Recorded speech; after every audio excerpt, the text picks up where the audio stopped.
অনেক ফাস্ট ফুডের দোকান টোকান হয়েছে, মানুষ অনেক জায়গায় যায় একসাথে বেড়াতে, ওরকম তো আসলে ছিল না। আমাদের ছিল শুধু বিটিভি ছোটবেলায়, ঈদের আনন্দ মানে বিটিভি।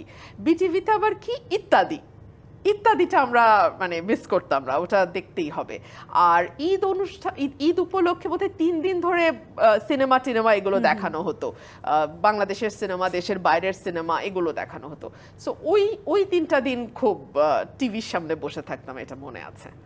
এখন আসলে ঢাকায় থাকা হতো বেশিরভাগ সময়, নাকি ঢাকার বাইরেও গিয়েছেন? ঈদে আমরা ম্যাক্সিমাম ঢাকায় করেছি, কারণ আমার নানা নানু ঢাকায়, আমার দাদু ঢাকায় থাকতেন, সো আমাদের ঢাকাই করা হতো ঈদ। আর ব্যারিস্টার শামীম পাঠক, একটু আপনার পরিবার নিয়ে জানতে চাই, ছোটবেলার ঈদগুলো কেমন ছিল? কয় ভাই বোন আপনারা? আমরা 3 ভাই 1 বোন। আমার বাবা ঢাকা ভার্সিটির লয়ের প্রফেসর ছিলেন, ঋষিতুল্য মানুষ। উনি অনেক বই লিখেছেন, স্কুল করেছেন, কলেজ করেছেন, মাদ্রাসা করেছেন, বিএম কলেজ করেছেন, পলিটেকনিক করেছেন, ইউনিভার্সিটি করেছেন। তো ঢাকা বিশ্ববিদ্যালয়ে ছোটবেলায় আমরা ঈদগুলো করতাম। খুবই একটা আনন্দঘন পরিবেশ ছিল, চারপাশের প্রতিবেশী সব আমাদের বন্ধু বান্ধব সবাই মিলে আমরা সারাদিন ঈদে ঘুরতাম। ওই সময় আইসক্রিম খেতাম, যেহেতু মধ্যবিত্ত জীবন ছিল তখন আমাদের আর্থিক সীমাবদ্ধতা অনেক বেশি ছিল। ঈদের দিন আমরা আইসক্রিম খেতাম, আর বিভিন্ন বাসায় গিয়ে সালাম করতাম, সালামি পেতাম। ওই সালামিটা একটা বড় আকর্ষণ ছিল। ওই সালামি দিয়ে আমরা পরবর্তীতে আবার খাওয়া দাওয়া করতাম বা অন্য কিছু করতাম। তো তখনকার ঈদগুলো তো ছিল একটু অন্যরকম, সামাজিক বন্ধনটা অনেক স্ট্রং ছিল। ছোটবেলার ঈদ ছিল একরকম, রাজনীতি শুরু করার আগের ঈদ ছিল একরকম, রাজনীতি শুরু করার পরে ঈদটা হয়ে গেছে আরেক রকম। রাজনীতি শুরু করার পর লাস্ট 13 বছরের 26টা ঈদের মধ্যে আমি 22টা ঈদ গ্রামে করেছি, আমার নির্বাচনী আসনে করেছি। তো সেখানে গেলে ন্যাচারালি আমার বন্ধু বান্ধব, আত্মীয় স্বজন, নেতাকর্মী সবাইকে নিয়ে ঈদ করতে হয়। জাকাতের কাপড় দেওয়ার ব্যাপার ছিল, নেতাকর্মীকে ছোটোখাটো গিফট দিতাম এবং একটা উৎসব রব থাকতো। তবে সেখানে আবার নিজের মতো করে সময় কাটানোর কোনো সুযোগ ছিল না। সেটি তো বড় হবার পরে। আর ছোটবেলাগুলোতে যখন ভাই বোনদের সাথে ঈদ করেছেন, নতুন জামা নিয়ে আসলে যে ফ্যাশনেশন, আমরা যে স্বপ্ন দেখি, সেরকম স্বপ্ন ছিল কি? অবশ্যই, মানে শপিং করাটাই একটা বড় আনন্দ ছিল। এলিফ্যান্ট রোডে আমরা যেতাম, এলিফ্যান্ট রোডে কাপড় কিনতাম এবং সেই কাপড়গুলো কেনা, ওটাই একটা আনন্দ ছিল। এই হেঁটে হেঁটে এলিফ্যান্ট রোড যেতাম, জসীমউদ্দিন হল থেকে এলিফ্যান্ট রোড হাঁটতে যেতে আধা ঘন্টা লাগতো। তো সেগুলো তখন কোনো কষ্টই মনে হতো না। আমার ছোটবেলা অত্যন্ত ভালো কেটেছে, বিকজ ঢাকা ভার্সিটির পুরো, মানে আমি জসীমউদ্দিন হলের পাশে হাউস টিডার কোয়ার্টারে থাকতাম। শেষের দিকে গিয়ে আমরা ফুলা রোডে চলে গেলাম, খোলা মাঠ, প্রচুর খেলার জায়গা। এবং আজকে যারা বড় বড় নেতা, তারা সেই সময় ক্যাম্পাসে হলের নেতা, এবং তাদের সাথে উঠা বসাও ছিল সেই সময়, পরে অনেকদিন গ্যাপ হয়ে গেছে। তো তাদেরকে দেখতাম মিছিল করছে, মিটিং করছে, আন্দোলন করছে। তো ওগুলো আমাদের চোখের সামনে হয়েছে। খুব ছোটবেলা থেকে আসলে আপনারা খুব বিখ্যাত মানুষদের সান্নিধ্য পেয়েছেন, সেটিও কিন্তু আসলে আপনারা কি মনে করেন যে আপনাদের এই যে ছোটবেলা থেকে এই ধরনের মানুষদের কাছাকাছি আপনারা যাওয়ার সুযোগ পেয়েছেন, ঈদ হোক কিংবা যে কোনো উৎসবে তাদের সাথে থেকেছেন, বড় হবার পরে যখন নিজেরা রাজনৈতিকভাবে সচেতন হয়েছেন, সেই রাজনৈতিক দর্শন বোঝার চেষ্টা করেছেন, সেগুলো কতখানি আসলে আপনাদেরকে প্রভাবিত করেছে? আমাকে ভীষণভাবে প্রভাবিত করেছে। আমি এ কারণেই মানে আমার অনেক সময় একটু ডিফিকাল্ট হয়ে যায় আমার জন্য, আজকের দিনে যেই পলিটিক্সের চর্চাটা আমি দেখি, যেই ধারার রাজনীতি আমি দেখি, যেই ধারার কর্মকাণ্ড আমি দলগুলোর মধ্যে দেখি, সেটা আমার কাছে একটু ডিফিকাল্ট হয়ে যায় অ্যাডজাস্ট করতে। বিকজ আমি দেখে এসেছি রাজনীতি মানে হচ্ছে নিজের সর্বস্বটা দিয়ে দেশের জন্য কিছু করবার চেষ্টা করা, এবং সেটার জন্য 24 ঘন্টা ক্রেডিট ক্লেম করার এই যে একটা নতুন কালচার আমরা এখন লক্ষ্য করি, এটা কিন্তু আমি দেখিনি আমার ছোটবেলায়। 52 ভাষা আন্দোলনের একমাত্র ব্যক্তি বলতে গেলে বলতে হয় আমার বাবা অলি আহাদের নাম, এবং এটা আমি ওনার সন্তান বলে বলছি না। আপনি বদরুদ্দিন ওমরের বই পড়তে পারেন, আপনি ভাষার উপরে যাদের লেখা আছে যে কারো বই আপনি রেফার করতে পারেন, মানে নিউট্রাল লেখা যেগুলো, আপনি দেখবেন তার নাম আসছে 1 নম্বরে। কিন্তু সেটা নিয়ে ক্রেডিট ক্লেম করতে হবে, আমাকে সব জায়গায় আমার চেহারা, আমার ছবি, আমার পোস্টার থাকতে হবে, এগুলো আমরা দেখে বড় হই নাই। 1, 2 হচ্ছে রাজনীতিবিদদের জীবনটা হবে plain living high thinking. Badruddin Umar চাচার সাথে আমার বাবা ওয়াজ ভেরি ক্লোজ, সো আমি ওনাদেরকে দেখেছি, ওনাদের জীবন যাপন দেখেছি, ওনাদের প্রতিদিনকার জীবন আমি শুনেছি, আমি দেখেছি। সেটার সঙ্গে যখন আমি আজকের রাজনীতিবিদের বাসা বাড়িতে যাই, আমি আসলে ধাক্কা খাই।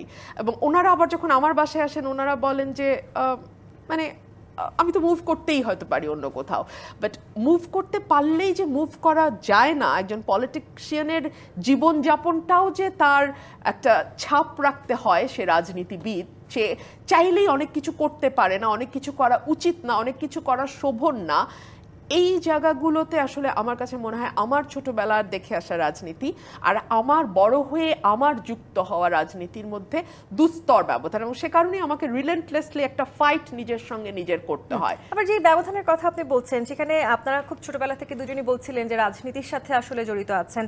ব্যারিস্টার শামীম হায়দার পাটোয়ারি, আপনি ঢাকা বিশ্ববিদ্যালয় এলাকায় বড় হয়েছেন, সব ধরনের মানুষ আসলে দেখেছেন, তো সবার সাথেই মিলেমিশে আপনার ছোটবেলাটা কেটেছে। আমরা কিন্তু এটাও দেখেছি যে একই পরিবারের ভেতরে কিন্তু ভিন্ন মতাদর্শের রাজনীতিবিদ বেড়ে উঠেছেন, সেখানে কিন্তু কোনো ঝগড়া কোনো কিছুই হয়নি। সেই দিনগুলো আসলে কতখানি মনে পড়ে, সেই সময়গুলো মনে পড়ে কিনা? না, আসলে আমার বাবা তো একাডেমিশিয়ান ছিলেন, পিওর একাডেমিশিয়ান। আমাদের ফ্যামিলিতে কোনো পলিটিশিয়ান নাই, আমি একজন accidental politician, completely accidental.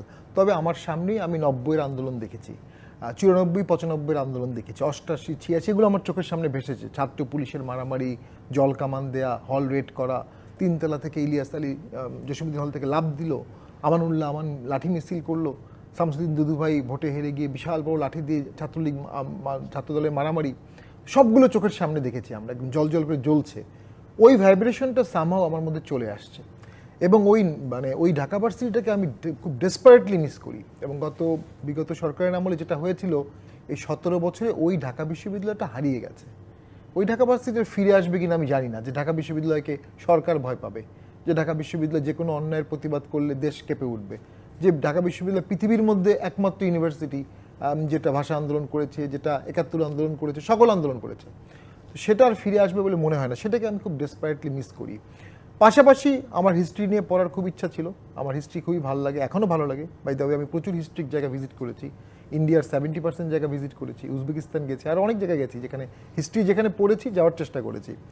Economics নিয়ে পড়ার ইচ্ছা ছিল, যখন ল পড়লাম ডেফিনেটলি তখন আমার জেরার উকিল হওয়ার তীব্র ইচ্ছা ছিল, তবে সেটার হওয়া ওঠেনি। আমরা মূলত রিট প্র্যাকটিস বা হাইকোর্টে প্র্যাকটিস করি। রাজনীতির কারণে আমার প্র্যাকটিসটা অনেকটাই খণ্ডিত হয়েছিল, এখন আবার প্র্যাকটিসে ফিরে আসতেছি। তো এইটা আমাদের জীবনের একটা বড় স্যাক্রিফাইস, রুমিনও করেছে, আমিও করেছি, যে আমাদের একটা গতিশীল আইন পেশাকে কিন্তু আমরা বাধাগ্রস্ত করেছি দেশের স্বার্থে, রাজনীতির স্বার্থে, এবং এটার ফাইন্যান্সিয়াল লস, এটার মেন্টাল লস, এটার অকুপেশনাল লস হিউজ, এবং এটা কখনো মানি দিয়ে কাউন্ট করা যাবে না। এরপরও নিশ্চয়ই এই রাজনীতিতেই আপনারা এসে প্রশান্তি খুঁজে পান, এই দেশের জন্য যখন কাজ করছেন সেই প্রশান্তিটা নিশ্চয়ই সবকিছুকে ছাপিয়ে যায়। দুজনেই আইনের ছাত্র, তার মানে খুব কট্টর একটি বিষয় যেটি সাধারণভাবে সাধারণ মানুষ ভেবে থাকেন যে খুব কঠিন একটা হয়তো বিষয়, আইনের প্যাচখোঁজ হয়তো সাধারণ মানুষ বুঝেনও না, এরকম একটি বিষয় নিয়ে আপনারা দুজনেই লেখাপড়া করেছেন দীর্ঘদিন আসলে, এবং আপনাদের দুজনকে আসলে দেশের বাইরে যেতে হয়েছে লেখাপড়ার জন্য। সেই সময় ঈদের আমরা এক্সপিরিয়েন্সগুলো একটু শুনবো, অভিজ্ঞতাগুলো কেমন ছিল, বাড়ির খাবারগুলো আসলে মিস করেছেন কিনা, মাকে মিস করেছেন কিনা, এই জায়গাগুলো নিয়ে ফিরবে। একটি বিরতির সময় হয়েছে। প্রিয় দর্শক, ঈদের এই বিশেষ রাজকাহন থেকে এই পর্যায়ে একটি বিরতি নিয়ে ফিরছি, সাথেই থাকবেন। আরও একবার আমন্ত্রণ জি25 পাত নিবেদিত ঈদের বিশেষ রাজকাহনে। দর্শক, আজকের এই বিশেষ রাজকাহনে আমাদের সাথে যে বন্ধু জুটি আছেন তাদের গল্প শুনছিলাম, তাদের খুনসুটির গল্প শুনছিলাম, তাদের ছোটবেলার গল্প শুনছিলাম। ব্যারিস্টার রুমিন ফারহানা, এই যে ছোট থেকে আসলে বাবা মার সাথে ঈদ করেছেন, পড়ার কারণে হঠাৎ করেই দেশ ছেড়ে বিদেশে পাড়ি জমাতে হচ্ছে, সেই সময়টাতে আসলে কি ধরনের জিনিসগুলো মিস করেছেন, ঈদ কতখানি মিস করেছেন? আমার প্রথমে আমি লন্ডনে যাই পড়তে, অনার্স কমপ্লিট করতে। সাসেক্স ইউনিভার্সিটিতে আমার অ্যাডমিশন হয়। আম্মু আমাকে নিয়ে যান, যে আমাকে ভর্তি করে হোস্টেলে সেটেল করে দিয়ে আম্মু ফিরে আসবেন। তো যেদিন আম্মুর ফ্লাইট, তার 2 দিন আগে থেকে আমি চিৎকার করে কান্নাকাটি শুরু করে যে আম্মা তুমি কিছুতে আমাকে এখানে একলা রেখে যাবা না। আম্মা এত বোঝালো যে ব্রাইটন শহরটা বিউটিফুল, সমুদ্রের ধারে, তুমি পাখি পছন্দ করো, এত সারস চারপাশে, তুমি থাকো, সারস তো না, সিগাল চারপাশে তুমি থাকো। আমি বললাম আম্মা আমি মরে যাব, তুমি যদি আমাকে রেখে চলে যাও একদম মরে যাব। So she had to change her flight, এবং সে আরেকটা টিকিট বুক করলো, এবং আমি অনার্স আর লন্ডনে করলাম না, আমি ঢাকায় চলে আসলাম। আচ্ছা, এই গল্প তাহলে বোধহয় অনেকেই জানেন না। অনেকে জানেন না।